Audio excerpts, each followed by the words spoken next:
Nakakatakot ho ito mga kababayan na meron isang kongresista, ayan ho, na sinasabi ni Atty. Guanzon na isang protektor ng grapist.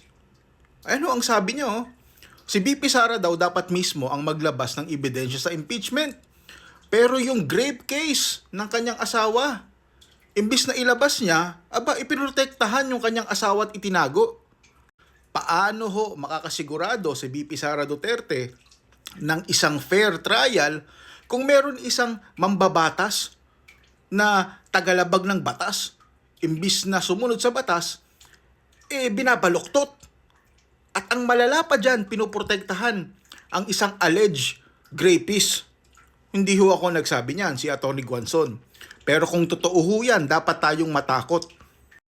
Dapat tayong matakot dahil kung nagagawa nila yan sa isang vice-presidente, hindi malayong gawin nila yan sa ating mga ordinaryong Pilipino. Mga punyeta. Yan ho ang panahon ni Pangulong Marcos. Ang daming kawatan, tulisan sa gobyerno, mga punyeta.